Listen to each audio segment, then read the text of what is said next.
Hey, let's talk basketball. So, as many of you guys know, whether you're a basketball fan or just a casual, or you don't even really watch basketball, you just watch it because your husband watches it or your wife watches it. Well, you would know the Boston Celtics won the finals against the Dallas Mavericks. And since that has happened, I've been fiending for basketball. And I mean fiending. Literally since the season ended, I've just been wanting to watch basketball. I watch old games with like Darren Williams on the Jazz, fucking damn Carlos Boozer. Like I don't even like Carlos Boozer's play, but I still went back and watched him. And so I thought it'd be a great idea to start a series to where I just talk about basketball, my feelings about basketball, the way I watch the NBA. Maybe sometimes I'll get into like some street hoops from time to time if I find something interesting enough, or like during tournaments and stuff. Like I'll speak on that, or like anything really happening. So yeah, this is the intro to this, and this first episode I'm just gonna be talking about basically what each NBA team should really be looking forward to, since it is the off season. We've only watched Summer League, and yeah, this is just what I could really only do until the season starts. And I also need some filler episodes, filler videos for my channel. I'm going to be releasing 2 other ones sooner or later. This will be the first out of the 3 filler uploads before a legitimate upload, where I actually took time and actually did all the editing and all that.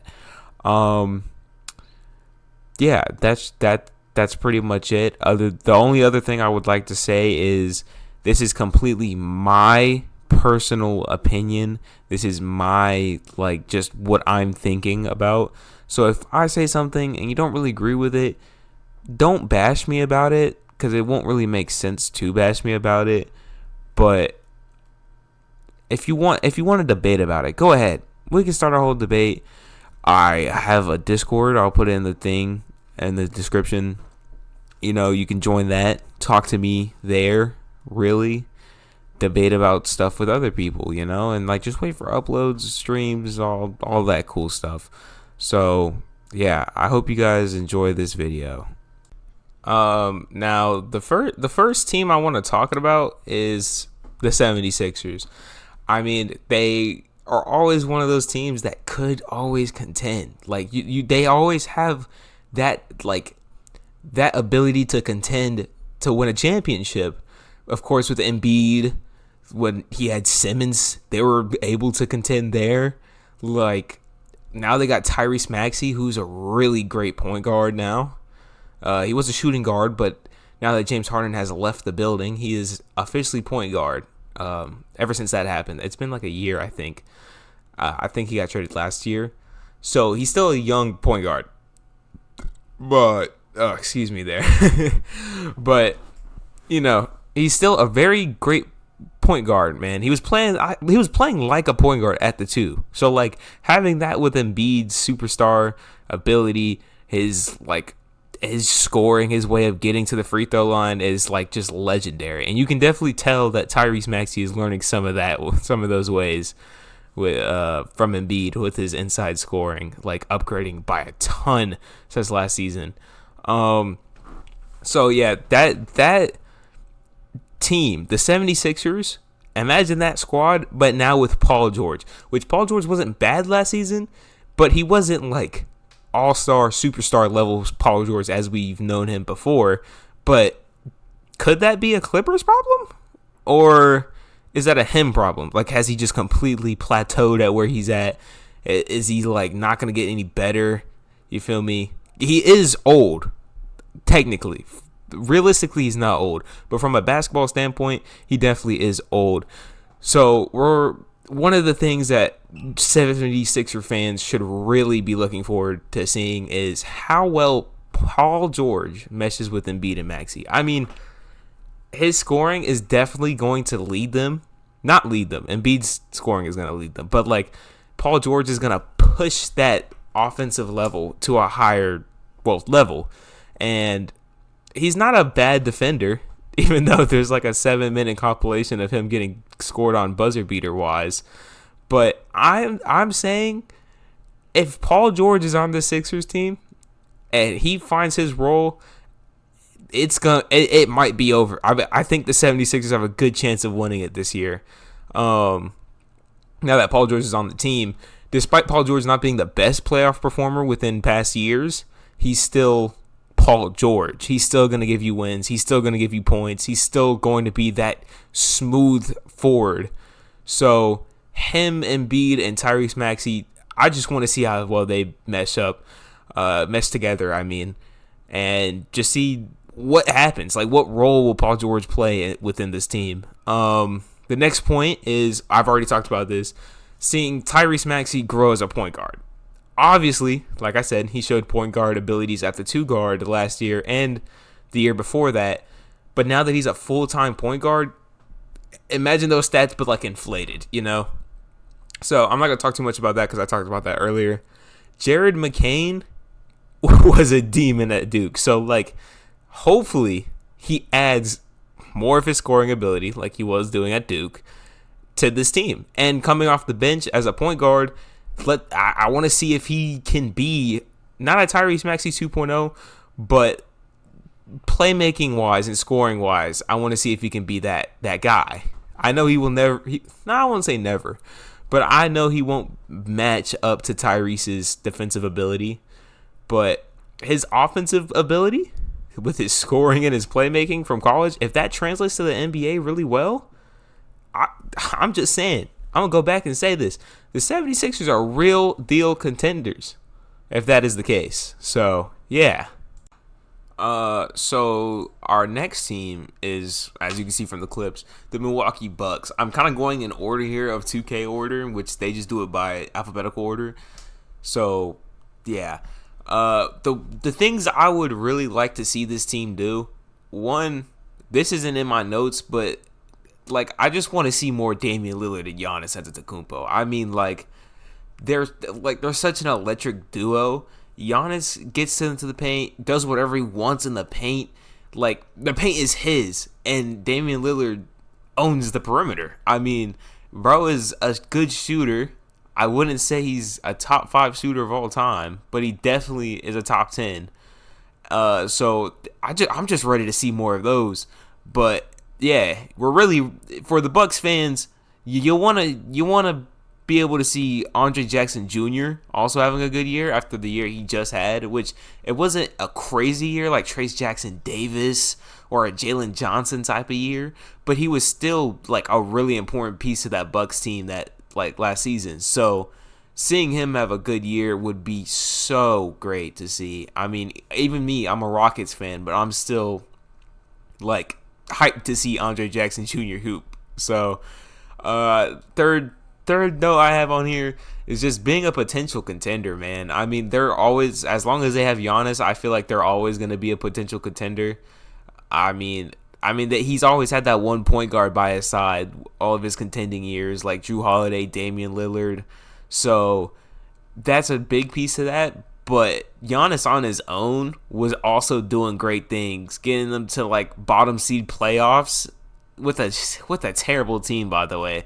So we're just ready for another Giannis here, man. I'm honestly, excuse me.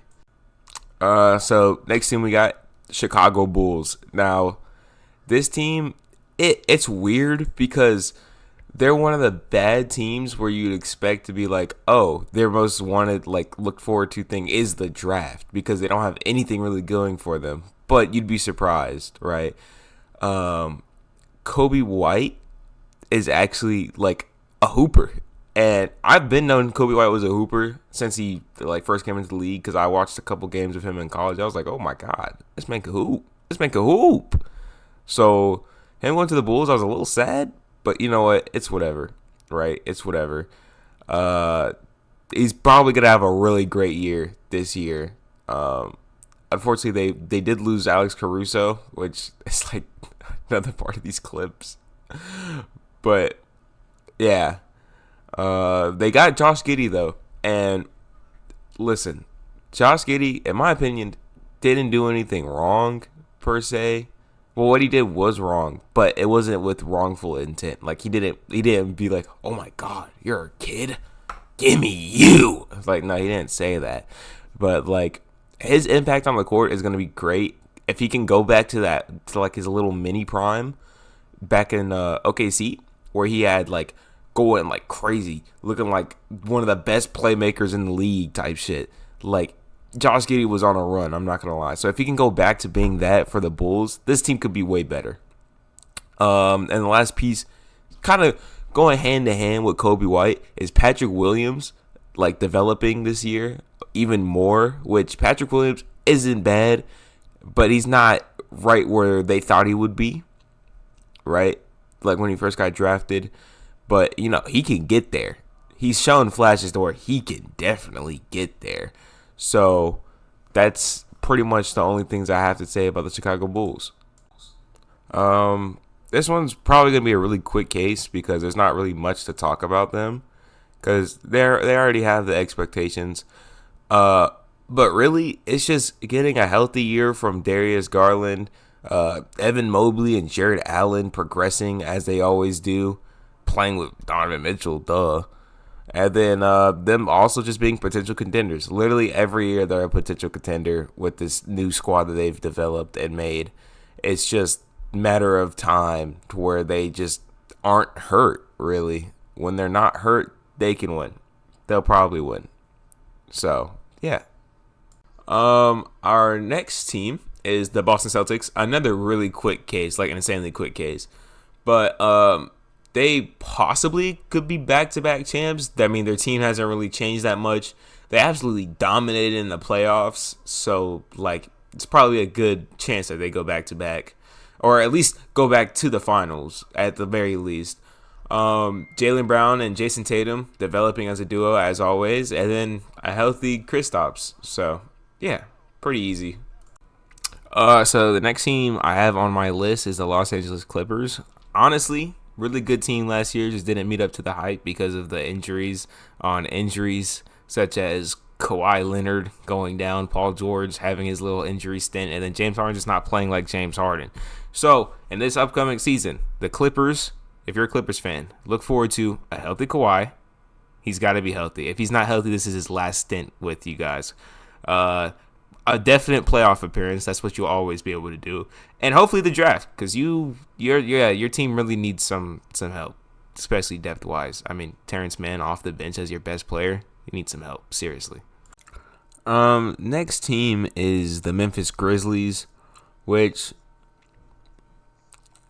it was a pretty bad year for them last year, but they weren't insanely horrible. Like, they are not Pistons, Wizards horrible, despite the millions of injuries on their roster and their overall team just playing poorly. They weren't one of those types of teams. If anything, I would say they're more average level, like the Trailblazers, which not anymore. But like, I mean, the Trailblazers are a weird case. I'll get to that later when we get to the Trailblazers team. But yeah, they played averagely. And the things I would expect from this team is a healthy and hopefully unsuspended Ja Morant. He needs to be on this team, actually playing. Because as we've seen, even with Jaren Jackson Jr. playing, with Marcus Smart in there, Desmond Bane, it didn't matter. They were still pretty bad because they didn't have that leader, that guy. And that guy is Ja Morant. So hopefully he's actually going to be able to play this season. You know, see more electric dunks and stuff. I really wish he would not go as crazy. Because it's great to see, obviously. It's Ja Morant dunking on people. It's amazing to see. But that's how you end up with a Derrick Rose type of situation, to where you get hurt and you're just, you know, not as electric no more because you're hurt. You can't do all that. And him already getting this huge injury, season-ending injury, is showing signs of that. So I'm hoping he'll start to slow down.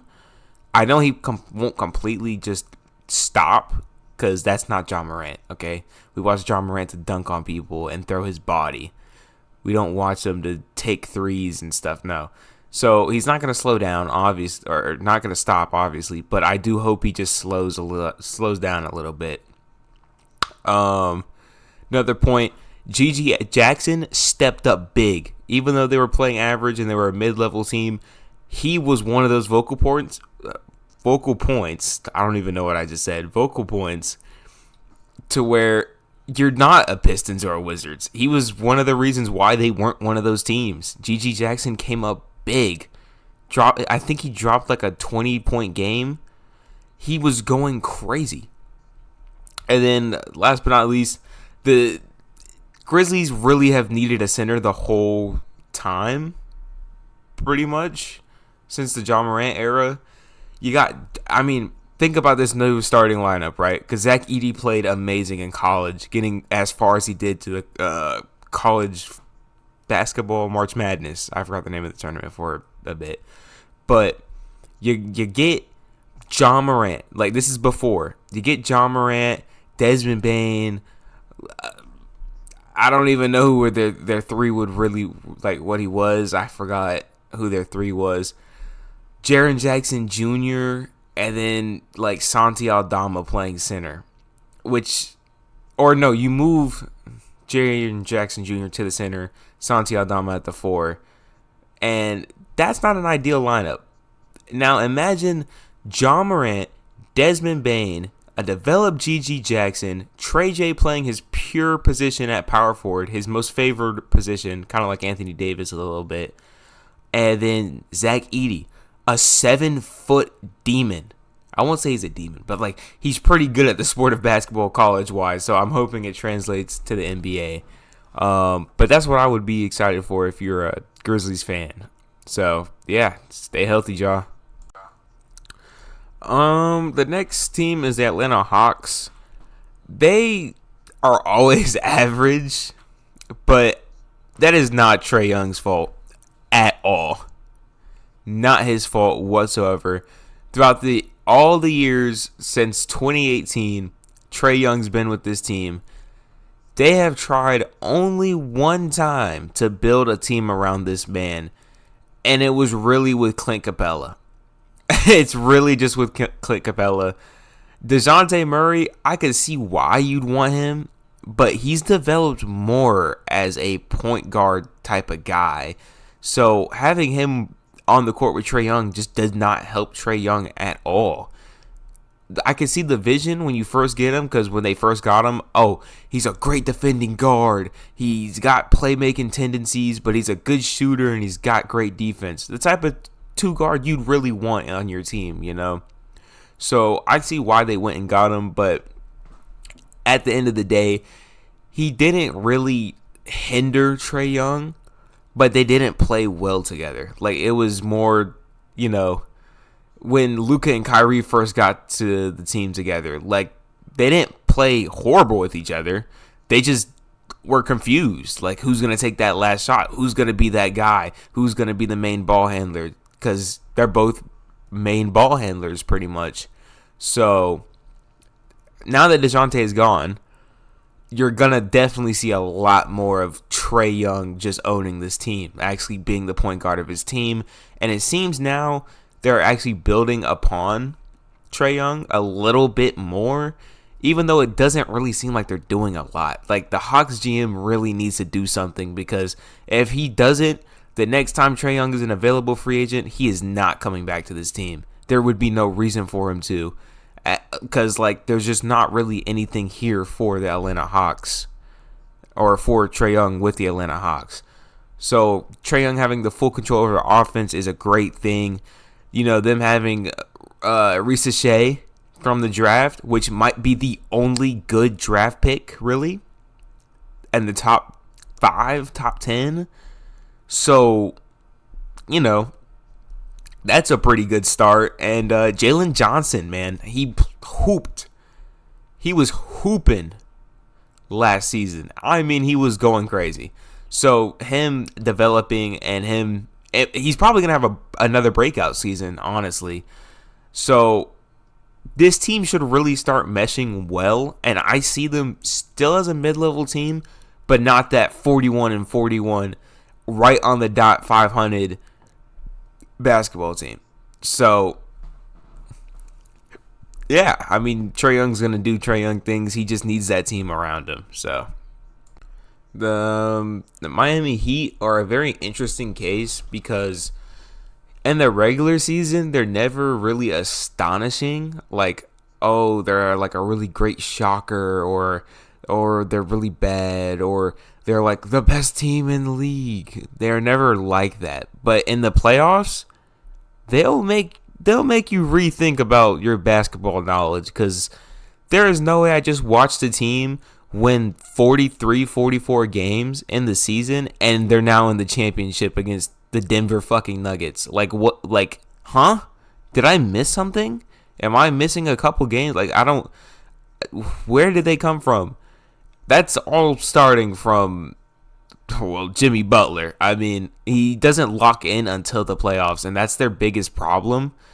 If they can get Jimmy Butler to lock in during the regular season and not make the trip hard on themselves, they would be a 10 times better team, and they probably would have won at least one of those finals that they went to. So the one thing you can definitely count on being a Miami Heat fan is, one, Jaime Jaquez is going crazy. He went crazy last season. He's probably going to go crazy again. Definitely a playoff or at least a play-in appearance. It really just depends if Jimmy Butler wants to play basketball or not. And speaking of Jimmy Butler, watching him hoop in the playoffs, because when this man enters the playoffs, it's a different Jimmy Butler. It's not Jimmy Butler, it's Hemi Butler. And this man will make you really, really doubt your team's GMing skills, because there's no way I just watched this random, pretty much, come in and just hoop against like everybody. Like, there's no way these randoms on the bench are hooping, and then you have Jimmy Butler doing post hook shots like he's Kareem Abdul-Jabbar. Like, the Heat are a very interesting case, and I love watching the Heat play. But Jimmy, man, you need to lock in, bro. You need to lock in. Now, the Hornets were pretty bad last season. We all know this. They're pretty bad pretty much every season they've ever been a franchise. Except maybe Kemba Walker, when Kemba Walker was there. Maybe that. And then Glenn Rice, I guess. So, yeah, this team isn't really going to be great this season. Don't expect them to. But what you can expect as a Hornets fan, if there are any of you still out there, is a healthy LaMelo Ball. As long as he's healthy, they'll be able to hoop, at least win at least 30 games. You feel me? At least 30 games. Brandon Miller being developed, because he was really the only one taking the season serious last year, despite them being down so much. So, like Brandon Miller would probably become a leader, because LaMelo Ball, he's got that leader skill and he's got that leader like feeling about him, but he's not a leader per se. Like, he's still really young. Everyone on this team is really young, so him being your leader is kind of iffy.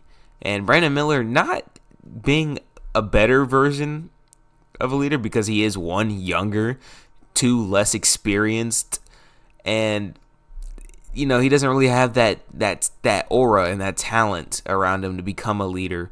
But I feel like, as he was the only one to take the season serious last year on the team, I feel like he can really step up and show the rest of his teammates, like, hey, we're in the NBA. We need to compete at some level. We can't be bad. Just because the Pistons and Wizards are worse than us doesn't mean we can just be here and be bad, So seeing Brandon Miller like developing that way would be really great, and I feel like it's a very high chance for him to do that.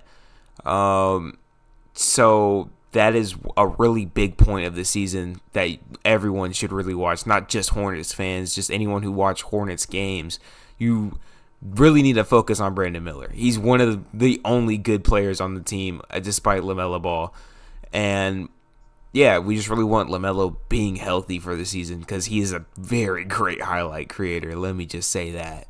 The next thing is probably the draft. They got Brandon Miller. I don't know who they drafted this year. I completely forgot. But this next draft is very important for all the lower tier teams. Whoever gets the top pick is in really good hands with Cooper Flagg. So, not saying the Hornets should tank and get that number one pick, but as long as you're not the Pistons, you're definitely probably going to get the number one pick. I mean, even though the Pistons are always the worst team, they're for some reason always getting the 5th overall pick, and it is very odd. Very odd.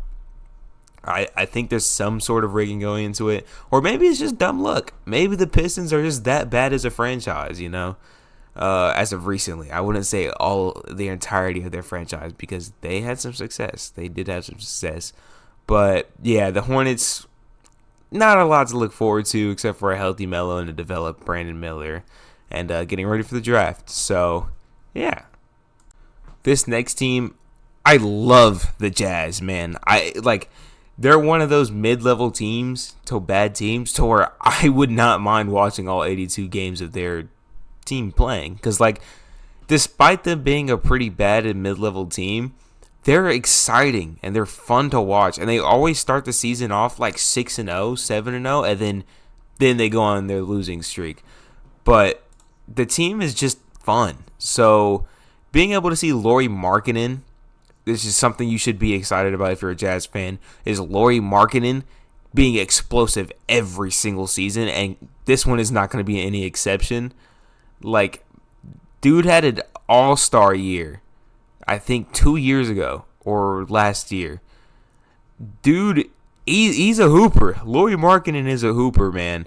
So seeing him play the sport of basketball, being a 7-foot stretch 5, and being able to get to the rim as easily as he does, he's a very underrated player, and I feel like that's just because he's on the Utah Jazz.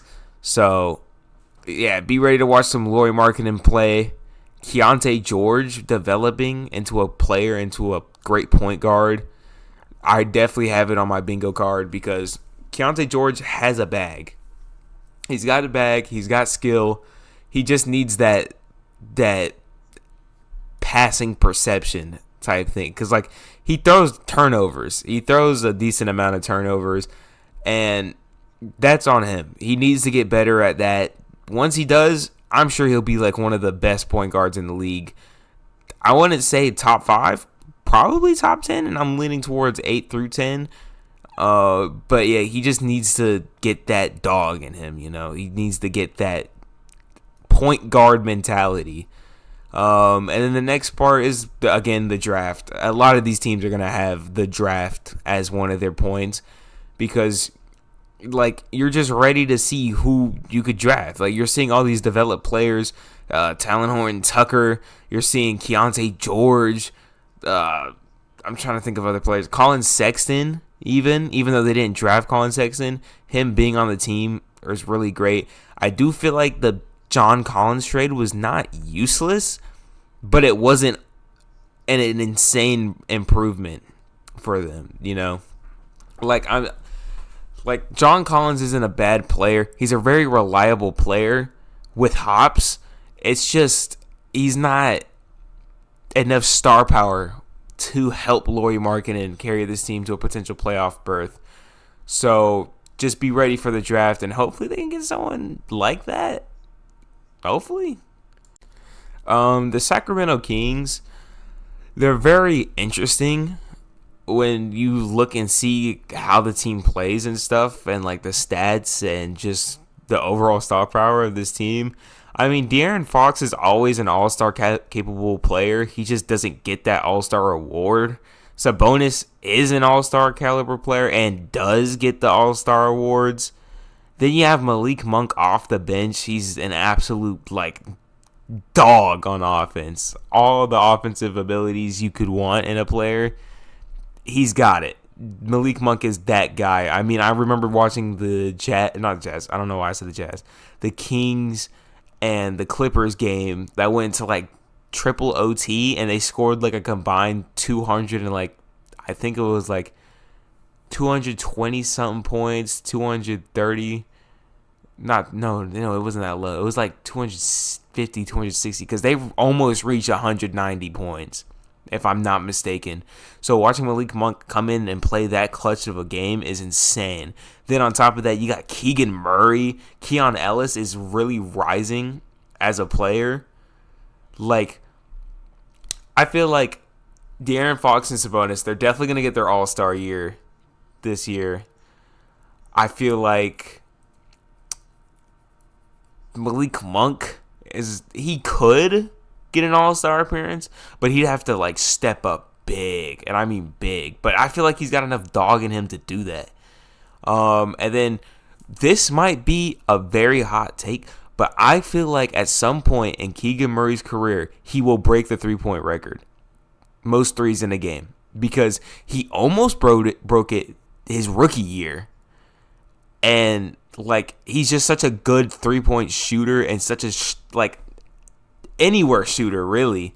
If he's got that jumper, he's gonna probably score the ball. So I do feel like Keegan Murray could break the record. Will it be this season? It might. I don't think it will because I think it's too soon for that to happen. But I do think he's gonna get close yet again. Like, Keegan Murray is an insane player, and just watching the Kings hoop is always exciting. Now, the Knicks have to be in my top 2 favorite teams to watch, and they're definitely not 2. I mean, I'm a Rockets fan, but when I see the Knicks are playing on live TV and I have the option to watch that game, I'm watching that game. Jalen Brunson and Josh Hart are insane players on their own, but including that with Julius Randle it's perfecto. It's like perfect sports television, watching these guys hoop and watching these guys play the sport of basketball. And adding on Dante DiVincenzo also is a really great shooter, learning from Stephen Curry. You can obviously see that in his game. But adding Mikal Bridges and bringing back the Villanova team is insane. And the fact we have a nickname for them, the Nova Knicks, is also insane. I love calling them the Nova Knicks now. It's just that. So, obviously, their chemistry is going to be on an all-time high. I mean, they're all really reliable players. All 4 of them. All 4 have that clutch tendency, too. I mean, Josh Hart's he's probably like the least clutch out of the 4. But with the lineup where it's possibly Jalen Brunson, DiVincenzo, Mikal Bridges, Josh Hart, and then Julius Randle, I guess. Would he play? Or maybe Dante comes off the bench. Or maybe Josh Hart comes off the bench. Those 2 are the most liable to come off the bench. I don't think... Oh, yeah, because you also have OG Anunoby. And then I guess you'd play Mitchell Robinson. I really wish they would keep Isaiah Hartenstein because he was a really great piece to that team. So watching them, I would probably say Dante and Josh Hart come off the bench, but their chemistry is going to be an all-time high, especially if all 4 of those players are on the court at the same time. Josh Hart probably is. Even though I said he might get benched, he probably is because Tom Thibodeau is just he loves Josh Hart, man. He loves Josh Hart. I do think the Knicks could be a conference champion contending team. I feel like they can make it to the conference championship. They almost made it last year. I feel like they can make it this year. And then just, again, like I said earlier, like the whole team is exciting to watch. Every single player on that team is exciting to watch, except for maybe Julius Randle, but he's still going to give you buckets, so it doesn't even matter. So the Lakers, they're alright, to say the least. They drafted Bronny James, so that is something that Lakers fans should be excited for. Is, you know, if Bronny James does end up playing, I don't think he will his first season, but just having him on the team with his father is absolutely insane. Speaking of his father, just watching LeBron play basketball at the age of 78 will also be insanely great to see. I mean, he broke this all-time scoring record last year. So, you know.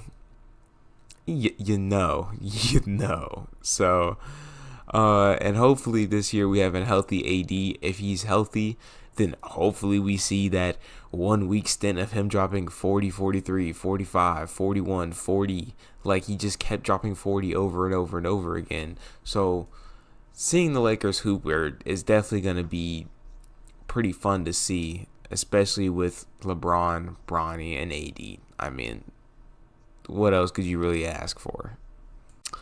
The Dallas Mavericks made it to the NBA Finals last season, and it makes me so incredibly happy. Despite them losing, it made me so happy to see Kyrie Irving make it to the Finals without LeBron.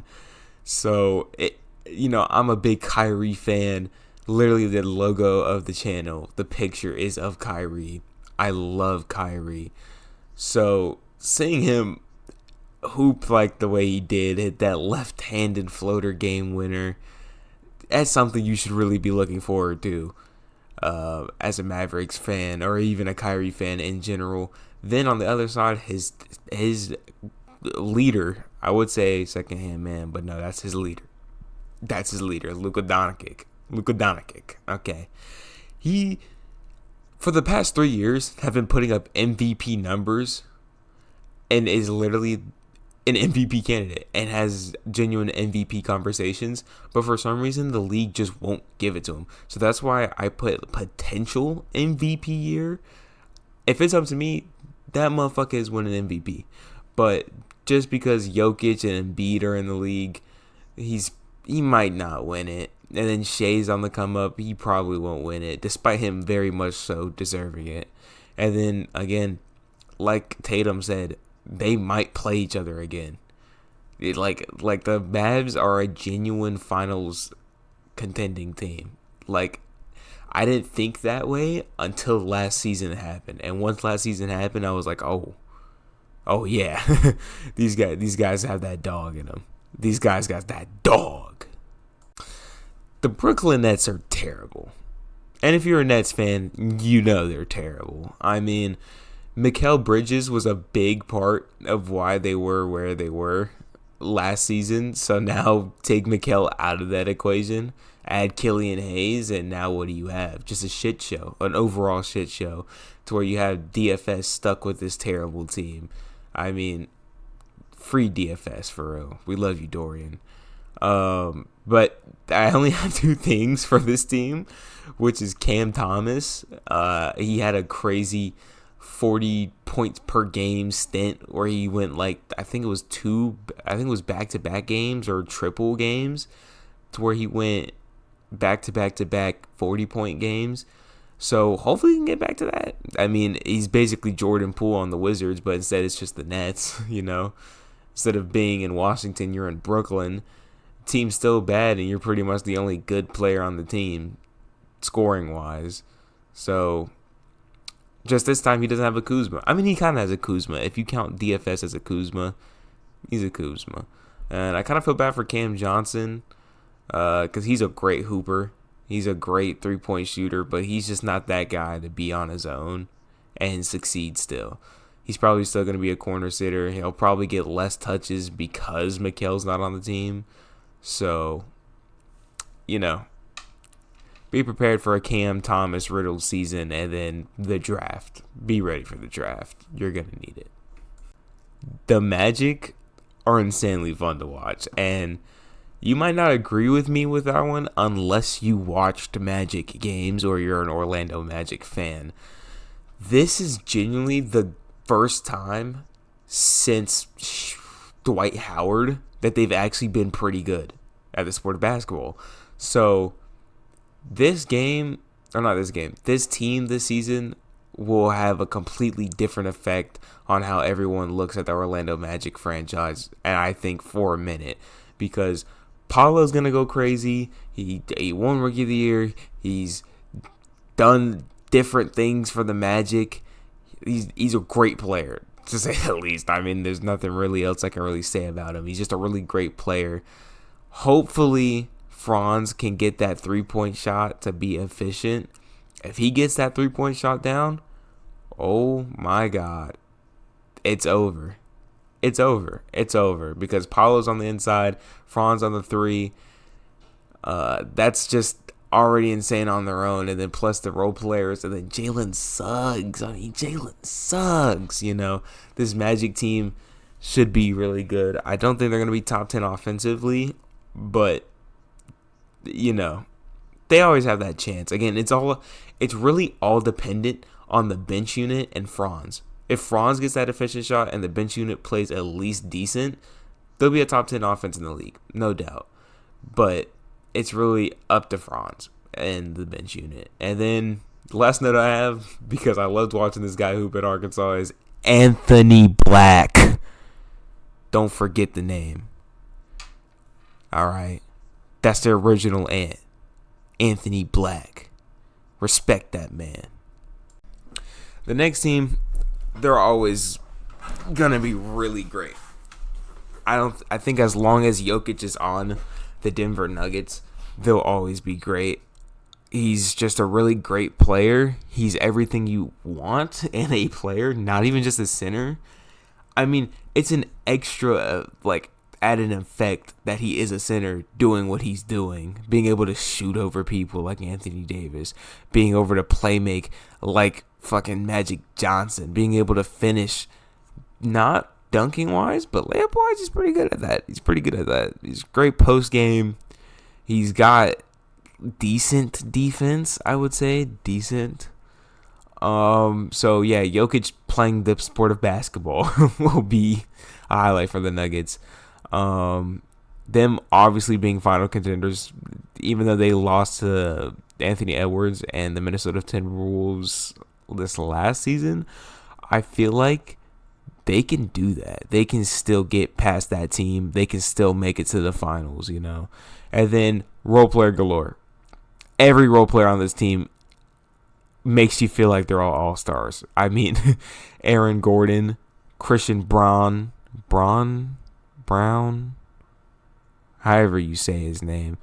Those two guys, they're amazing. They did have KCP. They don't anymore. Shout out to the Magic for signing him. Shout out to KCP. So just the Nuggets by themselves, bro. They're a great franchise. They're a great team. They're just always gonna be that team to beat in the West. The Indiana Pacers are insanely fun to watch offensively. Maybe skip every time they're on defense, but when they're on offense, you better watch it. They're one of the teams that are quite literally breaking the saying defense wins championships when they can make it the finals without playing an ounce of defense. They were I think the best offensive team last season, if not top 5, and they were in the top 5 for worst defensive teams. They're insane. Mix that in with Halliburton being able to do what he does on the playmaking and scoring end. I just really wish he took more shots. If he takes more shots, oh my God, the Pacers are 10 times ahead. So I talked about Halliburton as much as I can because he's one of the greatest light skins to play the sport of basketball. Their offensive game plan, just everything about them offensively, it's perfect. It's so perfect. And then the man, the myth, the legend, TJ McConnell. So the Pelicans got DeJounte Murray. So their team is infinitely better. So having DeJounte Murray on the team brings you a Trae Young-esque player with the defense. Maybe a little less playmaking and a little less on the shooting end, but he's still going to be a consistent shooter and he's going to be a consistent playmaker. It's just not to Trae Young's level. Add the defensive side to that, and you've got DeJounte Murray. So watching him hoop is definitely going to be a highlight for the Pelicans. Zion being healthy will be big. I'm not going to lie. no matter how out of shape Zion looks, he's always going to be that 20-point per game guy as long as he has the ability to play. So be ready for that. And then, I mean, Herb Jones and Trey Murphy III are two of the greatest role players I think I've seen play in the modern day sport of basketball. So they're definitely going to have breakout seasons. And when I mean breakout, I don't mean 20 points and like 3 steals, like all these assists. They're breakouts, like breakouts that are reasonable for their type of play. They might make the Pelicans' offense and defense so much easier just by them two being on the team. So, yeah, be ready for that. This Pistons team is horrible. Free Cade Cunningham. Just be ready for the draft, guys. And just pray you don't get the 5th pick again. All right, back to actually talking about basketball and not those shitters called the Detroit Pistons. The Toronto Raptors have the most fundamental type of hoops I think I've seen in a minute. Scotty Barnes is one of those guys that are hilarious, and at the same time, like, he'll play the most unserious style of basketball, but still be one of the greatest hoopers to play the game of basketball. I mean, like, he's crazy. I'm really hoping that in the next 5 years, he'll leap into the superstar tier of a player. I don't think it's going to be this year, and I don't think it's going to be the next year. It might happen third year, but these first 2 years, they're really just him getting into that all-star level that he's already been in and probably improving on that. And then on top of that, Raptors fans, be ready for Emmanuel Quickley. Be ready for RJ Barrett. Those two guys were great pickups from the Knicks, and they're absolutely hooping now they get to Toronto. If you're from Canada and you go to the Toronto Raptors, I swear you get like a 30-plus point attribute boost because RJ Barrett was not doing these things with the Knicks. I don't know if it's their game plan. I don't know if it's just the way the Knicks run, or if it's just RJ feels more comfortable in Toronto. But he is actually hooping. And then Quickley's just going to be Quickley. Every year. He's just going to be Quickley. This is my favorite team. I'm not going to try to yap about them too long. I'm actually going to keep it relatively short. So, yeah. The Houston Rockets are very, very interesting this season. Ever since moving from Harden, we've always been that bottom of the league type of team, the laughing stock, the why'd you get rid of your superstar player type of team. But that rebuild that we started back then to now makes me really happy. Our young core they're all hoopers. The only one that I would say needs some more work is Jalen Green, which is saying something because Jalen Green is still one of the top shooting guards in the league. Not top 10, but he definitely is top 15. He's definitely top 15. He might reach into that top 10, that like 9 to 10 area. Like, saying that he is the guy that needs help out of all of them is saying something, because the only problem with him is he's inconsistent. But this is what's next for us to be happy about. Jalen Green is going into this season with something to prove. He has to prove that he is able to play the sport of basketball consistently, because when Sengun went down and he had his kid and he turned to Daddy Green, he was hooping. Them 30 points per game, them 8 to 9 assists per game. He was looking so good. But adding Sengun next to him, even Dylan Brooks and Fred VanVleet as being our older guys, including Jeff Green, just teaching these younger guys just how to play basketball better. It's a lot of help. It's really a lot of help, because Amen, very athletic scorer, very good playmaker. I would just say he needs help 3-point shooting wise, but that's not really needed with this team, because Another point for us is Reed Sheppard, the guy we picked. This draft was to be said one of the worst drafts in NBA history, but Reed Sheppard was such a sleeper pick.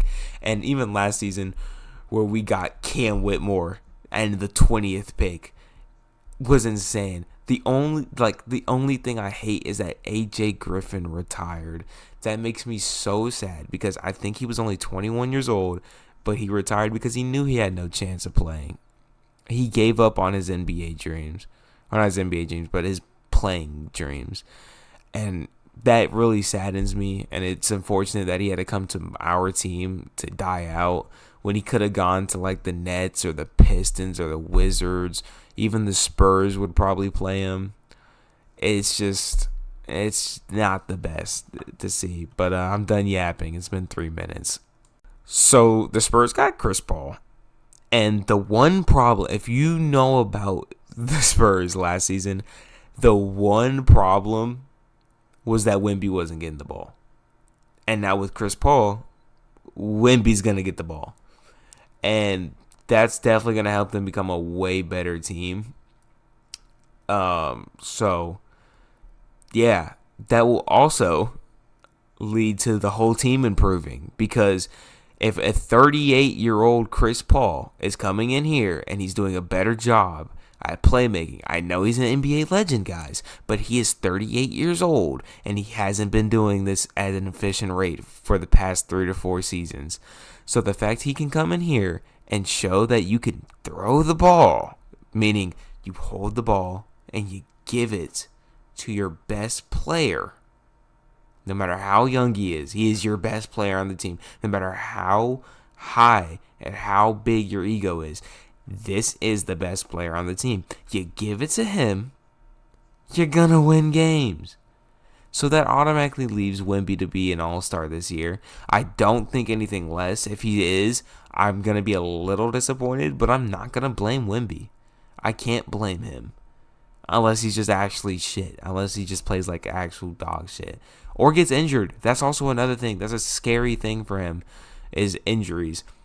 But I think Chris Paul will definitely push this team in the right direction, both for Wemby and for the players around Wemby, for them to improve, because you can't keep doing this.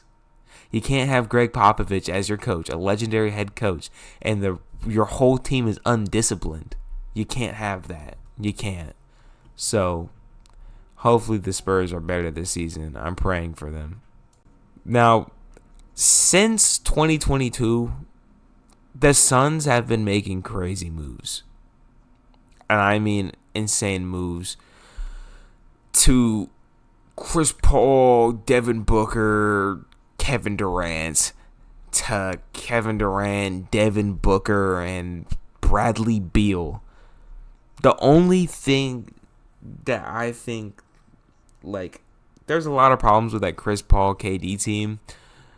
One, they didn't have enough time to develop the chemistry. Two, it just wasn't working out between Chris Paul and Kevin Durant, not like emotionally with those two guys and their relationship together. Just, you can't have two guys like that, and then Devin Booker as well, and then just expect something great. This new team with Bradley Beal hasn't really been looking that good, and I feel like it's just their chemistry. Because Devin Booker is forming into more of a point guard as he plays the point guard more. And KD is kind of like realizing, hey, I'm fucking 80 years old. I need to calm down. You know, so he's going down on his high horse. Bradley Beal's going to be Bradley Beal no matter what. He's played with the Wizards his whole career, so pushing him to like being a second option, or not a second option, a third option is just not in his like criteria. It's not in his vocabulary. He doesn't even know how to spell third option, so he's probably not going to be there. But Devin Booker being the point guard, Bradley Beal, Kevin Durant, that's a great big three that they got there. And then Grayson Allen, man, he's going to have another career year. I mean, he had the best three-point percentage last season, so I don't expect anything really less. Maybe top 5 in 3-point percentage, but if you're able to shoot that efficiently, you should be able to do it consistently. So, hopefully Grayson Allen could keep on that. I used to not like him when he was with the Bucks because he was a little bit of a dirty player, but ever since he got to the Suns, he's been more of a refined player and more of a cooler 3-point, 3-and-D type of guy. And then, you got those 3 big guys, you're going to be a potential contender every year. Like, no matter how bad you played the previous year, you're always going to be a potential contender. So, that's all I got to say about the Phoenix Suns. The OKC Thunder were a really big anomaly, really, last season. Like, we expected them to be good, but not first seed. Not like SGA being a potential MVP. Not J-Dub putting 30 points per game within like 3 to 4 different weeks of the season. Like, this team is really good. Insanely good. And they're young and good.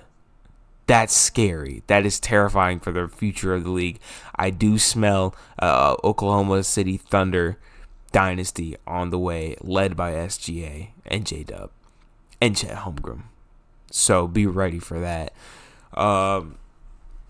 But yeah, the things to be excited for being a Thunders fan, which is really a lot. But if I were to just like squeeze it down a little bit, I would say Shea being a potential MVP, watching Jalen Dub Williams and Chet Holmgren play the sport of basketball, and then you guys being championship contenders. I mean, like, you guys made it pretty far last season, and the only thing that was holding y'all back were playoff experience. That was playoff experience, but you guys have playoff experience now. So, though it be a little, I don't think you need a lot when you have that much talent on a NBA team.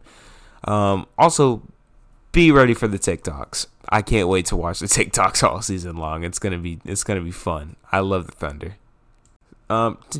Video's getting kind of long. Luckily, we're down to our final 4 teams, which will be the Minnesota Timberwolves starting off. The things to be excited for this team, most definitely, is Anthony Edwards is going to have an all-star year. I don't expect nothing less, hopefully more from him. Naz Reid, just by himself, just Naz Reid. He's a great basketball player, great bench player. Coming off the bench and giving you the same effect and impact as Karl Anthony Towns does is insanity. And then, of course, being championship contenders. I mean, like, these guys almost made it last year. The only thing stopping them was the Mavericks, and they were going on a generational run, and they still put the Mavs to that far of a thing without having Ant having any playoff experience beforehand. So imagine him with a little bit now. So be ready, Minnesota Timberwolves fans. The Trailblazers, it's really short from here on out. Well, for 2 teams out of the last 3, just be ready for the draft. I'm not saying this because you guys are gonna have a bad season. I'm really just saying this. Just be ready. You're definitely gonna be a lottery team, so just be ready to be a lottery team. Be ready for the draft, and then hopefully, while you guys are being a lottery team, Anthony Simons breaks out and goes absolutely nutty blow this season. Because, oh my God, Anthony Simons is so great at the sport of basketball. And he's just so underrated because he is on the Trailblazers. So, yeah. The Warriors have always been mid in the past years. Just after the finals win, of course, against the Celtics. But that's really because all the rest of the team... Don't put Stephen Curry in that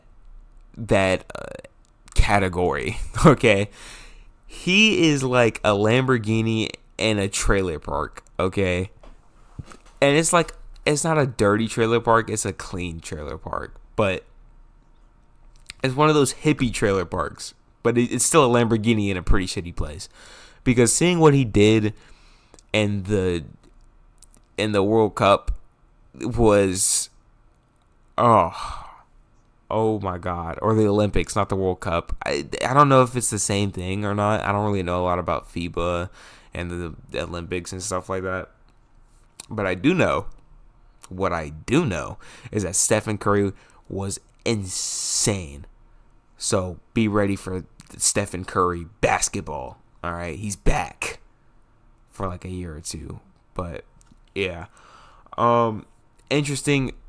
Steve Kerr said that Brandon Podziemski, they want him taking like 12 to 13 threes per game, which is very interesting to me because they're just turning AirPods into a Klay 2.0.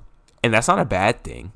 Klay was really good. He was, in fact, one of the most impactful players on those championship winning teams. So having AirPods replace him is not a bad thing at all. Do I think he can? Probably not to his caliber, especially since he only has like 1 or 2 years with Steph Curry before he retires. But I'm sure he can do it. I'm not doubting him whatsoever. I just don't think it's going to have the same impact, you know. And then Draymond said on his podcast he needs to play more. He can't afford to do all this stupid shit. So expect a Draymond, not full year. I put full year on the notes, but I don't think he's going to go through the full year. But just expect a less injury-riddled, less suspension-riddled season from Draymond. And that's just going to propel the Warriors into a mid-level team, if not a above-average team, because they still have that potential. And I just really hope Andrew Wiggins becomes the Maple Jordan he was once told to be. Excuse the notification. The last team is the Wizards. I mean, just be ready for the draft. Pretty much. Hopefully Alexander Sarr can actually like play good basketball and not shoot 2 for 14 as a big. So, yeah, and I'm going to assume that Jordan Poole will only improve from here as he is still young and he's still got the Stephen Curry tendencies. Miss Jordan Poole. RIP to him. Wish he was still on the Warriors. He would not be this down bad. But, yeah, that's pretty much going to be the end of this video. It's a very long one. I mean, like at least an hour long episode. I don't think this will be. No, it probably will be the length. This is pretty much a podcast just by myself. I just want to talk basketball sometimes, and occasionally I'm not going to set up a schedule because I'm not very consistent with schedules. But I will tell you that this is going to happen again at some point in some time into the future. Whenever I feel like actually talking about it, I might even recap every single like basketball game of a week. Like go through a week of watching basketball and then recap what I think about the games. So yeah. Have a good day. If you would like to see more of this type of content, like, subscribe, do all the extra shit, you feel me? And yeah, this is the first of many filler videos to come. I have 2 more coming out. I said it earlier in the video. 2 more coming out. One's going to be an Outlast Trials one with me and a bunch of friends. Then the next one will probably be the 2K video where I'm cooking.